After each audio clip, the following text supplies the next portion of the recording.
एक कॉलेज की लड़की जो सबकी फेवरेट थी, सबकी नज़र का तारा। लेकिन एक रात उसकी किसी ने गला दबाकर हत्या कर दी। उसके कमरे का दरवाज़ा अंदर से बंद था और बाहर खून की महक अब भी दीवारों से आती है। पुलिस ने कातिल को तो पकड़ लिया था, पर क्या सच में वही कातिल था? यही है द इट गर्ल की डर और रहस्य से भरी कहानी। आइए इस कहानी को शुरू करते हैं। कहानी की शुरुआत होती है हैना नाम की लड़की से। हैना एक नॉर्मल सी लड़की है, थोड़ी शाय, थोड़ी सिंपल और ऑक्सफोर्ड यूनिवर्सिटी में पढ़ाई करने आई है। यह उसकी ज़िंदगी का नया दौर है। पहली बार हॉस्टल, पहली बार इतने सारे नए लोग और पहली बार ऑक्सफोर्ड जैसी बड़ी जगह। जब हैना हॉस्टल में शिफ्ट होती है तो उसका सामना होता है एक ऐसी लड़की से जो बिल्कुल उससे अलग है। उसका नाम है अप्रैल। अप्रैल वही लड़की है जिसे लोग इट गर्ल कहते हैं। खूबसूरत, स्मार्ट, रिच फैमिली से, फैशनेबल और हमेशा सबके अटेंशन में। हर कोई अप्रैल की तरफ खींचा चला जाता है। प्रोफेसर्स, स्टूडेंट्स, सीनियर्स, जूनियर्स सब उसकी चाम में फंस जाते हैं। लेकिन साथ ही अप्रैल थोड़ी एरोगेंट भी है। उसे मजाक उड़ाने की आदत है। कई बार वो दूसरों को नीचा दिखाकर हंसती है। हैना जैसी सिंपल लड़की के लिए अप्रैल बहुत उल्टी है, लेकिन किस्मत अप्रैल और हैना को रूममेट्स बना देती है। ऑक्सफोर्ड में हैना के लिए सब कुछ नया है। वो मिडिल क्लास फैमिली से आती है, थोड़ा नर्वस रहती है, लेकिन अप्रैल के साथ रहने से उसकी ज़िंदगी इंटरेस्टिंग होने लगती है। अप्रैल हैना को अक्सर नए लोगों से मिलवाती। Parties, dinners, secrets gatherings, Oxford की दुनिया में अप्रैल उसकी गाइड बन जाती है। धीरे धीरे हैना को भी लगता है कि वो अब इस बड़े कैंपस का हिस्सा है। अप्रैल के ग्रुप में कुछ और लोग भी हैं, जैसे विल, चार्मिंग और इंटेलिजेंट लड़का जो अप्रैल का बॉयफ्रेंड है। दूसरा रेयान, क्वाइट और थॉटफुल लड़का जो हैना का अच्छा दोस्त बनता है। तीसरी एमिली, अप्रैल और हैना की दोस्त, थोड़ी सीरियस नेचर की। यूग, ग्रुप का एक और मेंबर, सेंसिबल और प्रैक्टिकल। ये सब मिलकर एक छोटा सा गैंग बनाते हैं। Classrooms, libraries, late night talks, parties, Oxford की स्टूडेंट लाइफ उनके लिए एडवेंचर जैसी है। अप्रैल बाहर से परफेक्ट दिखती है, हर कोई उसका फैन है, लेकिन हैना को जल्दी समझ आता है कि अप्रैल के अंदर बहुत सारे शेड्स हैं। कभी अप्रैल बहुत स्वीट लगती है, कभी वो क्रूअल मजाक करती है, कई बार वो दूसरों की कमजोरी पर हंसती है। हैना कई बार अनकंफर्टेबल भी महसूस करती है, लेकिन फिर भी अप्रैल का चार्म ऐसा है कि लोग उसे छोड़ नहीं पाते। अप्रैल हमेशा स्पॉटलाइट में रहना चाहती है, उसे लोगों पर कंट्रोल रखना पसंद है। अप्रैल को प्रैंक करने की बहुत आदत है। कभी किसी दोस्त के सामान को छुपा देना, कभी किसी की आवाज़ इमिटेट करना, कभी किसी को डराना। शुरू में ये सब मज़ेदार लगता है, लेकिन बाद में कुछ प्रैंक्स बहुत आगे बढ़ जाते हैं। कई लोग परेशान हो जाते हैं, खासकर हैना। हैना कई बार सोचती है कि अप्रैल सिर्फ मजाक कर रही है या उसमें सच में कोई डार्क साइड है। ऑक्सफोर्ड का कैंपस बहुत पुराना और हिस्टोरिक है। लाइब्रेरी, डार्क कॉरिडोर्स, हॉस्टल के पुराने कमरे, कोर्टयार्ड, हर जगह एक अलग एटमॉस्फेयर है। रात को जब सब शांत हो जाता है तो ये जगह और भी डरावनी लगने लगती है। हैना कई बार डर जाती है, लेकिन अप्रैल को मज़ा आता है इन जगहों में एडवेंचर्स करने में। विल और अप्रैल का रिलेशनशिप बहुत ग्लैमरस लगता है, लेकिन उसके पीछे कई सीक्रेट्स हैं। हैना को लगता है कि कभी कभी विल और अप्रैल के बीच फाइट्स होती हैं। विल बहुत काम है, लेकिन अप्रैल डोमिनेंट है। दूसरी तरफ रेयान और हैना में स्लोली बॉन्ड डेवलप होता है। रेयान हमेशा सपोर्टिव रहता है। हैना को लगता है कि वो उस पर भरोसा कर सकती है।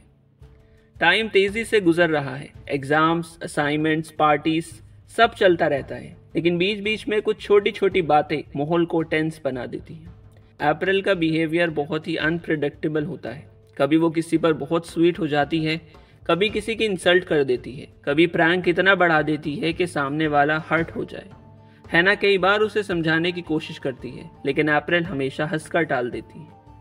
और फिर आती है एक रात जो पूरी कहानी का टर्निंग पॉइंट बनती है। हैना और अप्रैल अपने हॉस्टल रूम में है।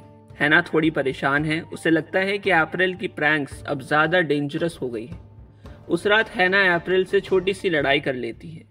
अप्रैल हंसती है और कहती है, ओ हैना, तुम कितनी बोरिंग हो, थोड़ी एडवेंचरस बनो। हैना गुस्से में बाहर चली जाती है। कुछ देर बाद हैना वापस रूम में लौटती है, लेकिन जैसे ही वो अंदर आती है उसे माहौल अजीब सा लगता है। कमरे में बहुत शांति है और अप्रैल कहीं दिखाई नहीं दे रही। हैना धीरे धीरे कमरे में आगे बढ़ती है और तभी उसे दिखता है कि अप्रैल जमीन पर गिरी हुई है। अप्रैल मर चुकी थी। कैंपस में हड़कंप मच जाता है। पुलिस आती है, इन्वेस्टिगेशन शुरू होती है। सवाल उठता है अप्रैल को किसने मारा? उसका बॉयफ्रेंड विल, कोई जेलस स्टूडेंट या कोई आउटसाइडर? हर कोई शक के घेरे में आ जाता है। पुलिस इन्वेस्टिगेशन में एक नाम सामने आता है, नेवाइल, जो कॉलेज का सिक्योरिटी स्टाफ है। उसका बिहेवियर सस्पिशियस था। कई स्टूडेंट्स कहते थे कि वो क्रीपी है। नेवाइल अरेस्ट होता है, एविडेंस उसी के खिलाफ जाता है और आखिरकार उसे अप्रैल के मर्डर का गिल्टी माना जाता है। अब कहानी 10 साल आगे बढ़ चुकी है। हैना अब ऑक्सफोर्ड की स्टूडेंट नहीं है, वो अब सेटल हो चुकी है। वो विल से शादी कर चुकी है, वही विल जो अप्रैल का बॉयफ्रेंड था। दोनों एक सिंपल और शांत जिंदगी जी रहे हैं। हैना अब बुक सेलर है। उसका एक छोटा सा शॉप है जहां वो किताबें बेचती है। विल रिसर्च करता है और एकेडमिक फील्ड में काम करता है। बाहर से देखो तो उनकी जिंदगी बिल्कुल नॉर्मल लगती है, लेकिन अंदर से हैना अब भी परेशान है। अप्रैल की यादें और गिल्ट उसे छोड़ते नहीं। कई बार उसे नाइटमेयर्स आते हैं। वो सोचती है काश उस रात वो अप्रैल के कमरे से बाहर न जाती। कई बार उसे लगता कि शायद उसने नेवाइल को पुलिस के सामने गलत तरीके से गिल्टी साबित कर दिया। और फिर एक दिन न्यूज़ आती है कि नेवाइल जेल में मर गया है। ऑफिशियल रिपोर्ट कहती है नेचुरल कॉजेस, कोई वायलेंस नहीं। लेकिन इसी के साथ एक जर्नलिस्ट हैना से कांटेक्ट करता है। उसका कहना था कि शायद नेवाइल सच में इनोसेंट था। हैना शॉक में आ जाती है क्योंकि उसने ही ट्रायल के वक्त गवाही दी थी और उसी की गवाही नेवाइल के खिलाफ सबसे स्ट्रॉन्ग मानी गई थी। जर्नलिस्ट हैना को बताता है कि कुछ नए सबूत सामने आए हैं जो ये साबित करते हैं कि नेवाइल ने अप्रैल को नहीं मारा था। ये सुनकर हैना का दिमाग हिल जाता है। अगर नेवाइल इनोसेंट था तो असली किलर कौन था? क्या असली मर्डरर अब भी बाहर है? क्या वो उनके ही ग्रुप में से कोई हो सकता है? हैना फिर से ऑक्सफोर्ड के अपने दिनों को याद करने लगती है। अप्रैल के प्रैंक्स, उसके फाइट्स, उसके कॉम्प्लिकेटेड रिश्ते, हर चीज उसके दिमाग में घूमने लगती है। वो सोचती है शायद पुलिस ने जल्दबाजी में नेवाइल को गिल्टी मान लिया। शायद असली किलर क्लेवरली बच निकला। विल चाहता है कि हैना पास्ट भूल जाए। वो कहता है अप्रैल की मौत को 10 साल हो गए, हम आगे बढ़ चुके हैं, अब पीछे मुड़कर देखने से कुछ नहीं होगा। लेकिन हैना ऐसा नहीं कर पाती। उसका गिल्ट उसे चैनलाइज करता है। वो महसूस करती है कि जब तक सच सामने नहीं आता तब तक उसकी जिंदगी नॉर्मल नहीं हो सकती। हैना धीरे धीरे सस्पेक्ट करने लगती है। क्या विल कुछ छुपा रहा है? आखिर विल उस वक्त अप्रैल का बॉयफ्रेंड था। क्या उसके पास कोई मोटिव हो सकता था? हैना जर्नलिस्ट से मिलती है और फिर से इन्वेस्टिगेशन शुरू करती है। वो अप्रैल के पुराने दोस्तों से मिलने का प्लान बनाती है। रेयान, जो अब मैरिड है और फैमिली लाइफ में है। एमिली, सीरियस और थोड़ी दूर रह चुकी है। ह्यूग, काम और प्रैक्टिकल लेकिन कुछ बातें छुपाता है। जैसे जैसे हैना पुराने लोगों से मिलती है उसके डाउट्स बढ़ने लगते हैं। रेयान बहुत सपोर्टिव था, लेकिन हैना को लगता था कि शायद रेयान के मन में अप्रैल के लिए फीलिंग्स थी। अगर ऐसा था तो क्या जेलसी ने उसे कुछ करने पर मजबूर किया? एमिली हमेशा अप्रैल से इरिटेट रहती थी। अप्रैल अक्सर उसका मजाक उड़ाती थी। क्या एमिली के पास रिवेंज का मोटिव था? ह्यूग बहुत शांत और सेंसिबल, लेकिन कई बार सस्पिशियस तरीके से बात टाल देता। क्या वो उस रात कुछ जानता था? विल, हैना का हस्बैंड लेकिन अप्रैल का एक्स बॉयफ्रेंड भी। अगर विल और अप्रैल के बीच फाइट हुई थी उस रात, तो क्या विल ने कुछ एक्सट्रीम कर दिया? हैना की प्रॉब्लम यह है कि वो खुद पर भरोसा नहीं कर पा रही। 10 साल पहले ट्रायल में जो उसने देखा और कहा, अब उसे लगता है कि शायद उसकी मेमोरी गलत थी। क्या उसने उस रात सच में नेवाइल को अप्रैल के कमरे के पास देखा था, या उसका दिमाग उसे ट्रिक कर रहा था? उसके दिमाग में बार बार वही सीन आता, अप्रैल की डेड बॉडी, पुलिस और उसका खुद का डर। हैना डिसाइड करती है कि उसे सच जानने के लिए ऑक्सफोर्ड वापस जाना होगा। वो अपने पुराने कॉलेज जाती है। वही पुराना कैंपस, वही डार्क कॉरिडोर्स, वही कोर्टयार्ड, सब कुछ वैसा ही। लेकिन अब हैना के लिए ये जगह मेमोरीज और डर से भरी हुई है। वो लाइब्रेरी, हॉस्टल रूम और वो जगह देखती है जहां वो और अप्रैल साथ समय बिताते थे। वो महसूस करती है कि कैंपस अब भी सीक्रेट छुपाए बैठा है। जैसे ही हैना इन्वेस्टिगेशन शुरू करती है, कुछ अजीब बातें होने लगती हैं। उसे एनोनिमस मैसेजेस आने लगते हैं।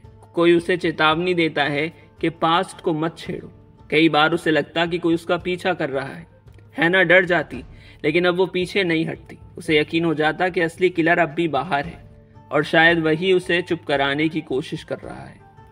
जैसे जैसे हैना इन्वेस्टिगेट करती है उसका ट्रस्ट विल पर से उठने लगता है। विल बार बार कहता कि यह सब बेकार है, नेवाइल गिल्टी था, लेकिन हैना को लगता कि विल सच छुपा रहा है। उनके बीच फाइट्स शुरू हो जाती, उनकी शादी धीरे धीरे टूटने की कगार पर पहुंच जाती। अब हैना को लगता कि असली मर्डरर उसके सबसे करीब हो सकता है। अगर एमिली है तो उसने 10 साल तक सबसे झूठ बोला। अगर रेयान है तो उसने हमेशा अपनी फ्रेंडली इमेज के पीछे सच छुपाया। अगर ह्यूग है तो उसकी कामनेस सिर्फ मास्क है, और अगर विल है तो हैना की पूरी जिंदगी झूठ पर खड़ी है। हैना बार बार उस रात को याद करती जिस रात अप्रैल मरी थी। सब दोस्तों ने अपने अपने कमरे या जगहों के बारे में बयान दिए थे, लेकिन हैना को कुछ गड़बड़ी दिखने लगती है।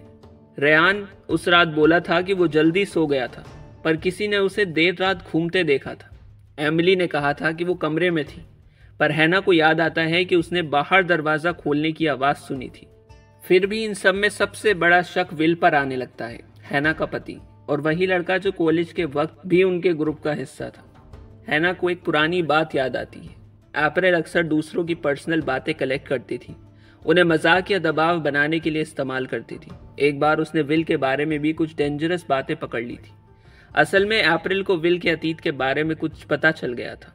अगर ये बातें बाहर आ जाती तो उसकी जिंदगी और रेपुटेशन बर्बाद हो जाती। यानी विल के पास अप्रैल को हमेशा के लिए चुप कराने का बड़ा कारण था। हैना धीरे धीरे सारे सबूत जोड़ने लगती है। पार्टी के बाद विल आखिरी इंसान था जिसे अप्रैल के कमरे के पास देखा गया था। उसके बयान में टाइमलाइन बार बार बदलती रही, और सबसे बड़ा सुराग अप्रैल के कमरे से मिला एक छोटा सामान जो सीधा विल से जुड़ता था। हैना को अब यकीन हो जाता है कि असल कातिल विल ही है। हैना जब विल से इस बारे में बात करती है तो वह पहले हंसकर टाल देता है, लेकिन जब हैना उसे सबूत दिखाती है तो उसका असली चेहरा सामने आ जाता है। वो मान लेता है कि हाँ, उसने ही अप्रैल को मारा था। उस रात अप्रैल ने उसे धमकाया था कि वो उसकी सच्चाई सबको बता देगी। गुस्से और डर में विल ने उसे गला दबाकर मार डाला। जैसे ही हैना सच जानती है, विल उसे भी चुप कराने की कोशिश करता है। हैना डरती है, लेकिन इस बार वो पीछे नहीं हटती। वो चालाकी से उसे भटकाती है और मदद के लिए इमरजेंसी कॉल कर देती है। पुलिस मौके पर पहुंचती है और विल पकड़ा जाता है। हैना टूट जाती है क्योंकि उसका अपना ही पति कातिल निकला, लेकिन उसे सुकून भी है कि आखिरकार अप्रैल के लिए इंसाफ हुआ। वो ये समझती है कि डर और सच्चाई से भागने से जिंदगी और भारी हो जाती है। हिम्मत करके सच का सामना करना ही असली जीत है। तो यही थी द इट गर्ल की पूरी कहानी। एक ऐसी दोस्ती जिसमें प्यार और सीक्रेट्स थे, और एक ऐसा धोखा जिसने सब कुछ बदल दिया। ऐसी और कहानियों के लिए हमारे चैनल को सब्सक्राइब करें।